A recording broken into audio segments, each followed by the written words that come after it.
Welcome back to this CBS News Minnesota special as we remember the 35W bridge collapse 15 years later.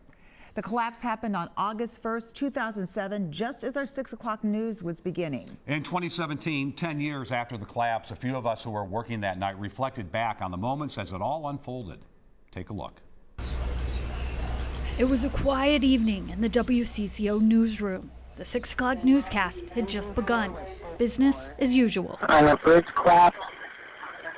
The Washington Avenue Bridge, 35W over the river. We first heard over the police radio talk of a bridge collapse, a 911 call that came in. And we were thinking maybe it was like a sinkhole, like a large pothole. I was in the newsroom and I just got up and left. My heart was pounding that whole ride over here because I could hear all of the squad cars and the ambulances coming behind us. And that's when you know something really, really serious happened. And we have some breaking news to tell you about. A bridge collapsed at 35W and University Avenue. We are told that there are cars in the river. We don't have much more information than that. We do have 2 crews on the way to the scene, and we will provide you with the latest information as we get it. We had Jason down there. I think Jason was one of the first on the air. Darcy was there, Terry Gruca, and he's like, the bridge has collapsed. Do we have Jason on the line? Yeah, Frank, I just got here. The scene is pretty unbelievable. I'm looking at a huge fire. It appears a tractor trailer is on fire here where this part of the bridge collapsed.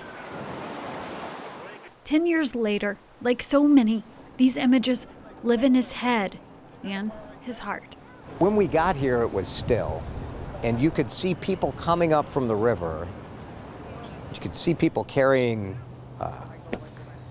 you could see them carrying bloodied people out of the river.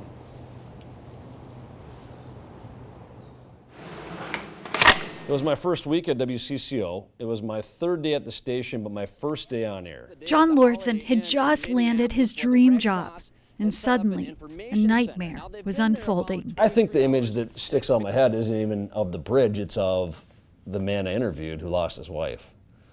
That one really sticks out. I can still remember his face. Yeah. She's a fighter. My wife's a fighter, and she will do everything she can to work herself out of a situation. We live here. It's in our backyard, you know? So it's personal. It was just devastating. The video that really got me is when you saw the school bus there kind of hanging. And you're like, oh my gosh, please save those kids. Are they going to be able to save those kids? I think about Jeremy Hernandez all the time. That interview with him, I can remember just about everything he said. I asked him, how many kids did you help? And he looked at me and said, all of them. How many kids were on that bus? About 60. And what was it like in there? Screaming, everybody was scared, nobody was moving, but they were all screaming, we're gonna go in the river, we're gonna go in the river. You're working and you're in that professional mode and you can't, because when you stop to think about what actually goes, what just happened, I think you'd break down. Because you think of all those lives, the families, everybody who's affected by that. Through the pain, the fear, the bafflement of the collapse, there was another storyline these journalists could not ignore. People really tried to help out anybody who was affected by this. So that was, if there's a silver lining, that was it. There was even a lot of community kindness. Do you know what I mean? When you go through something like that. Like we're a team. Yes, and it puts everything sort of into perspective and you're more kind to everybody. If something should happen, we won't stop and pause and think that we'll act. We'll act like Jeremy did. We'll act like those firefighters did, that everybody who was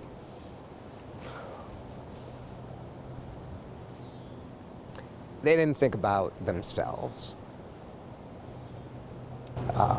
It was a remarkable night. Susan Elizabeth Littlefield, WCCO 4 News. Coming up, 15 years later, see what Minnesota has done to prevent another tragedy like the bridge collapse from ever happening again.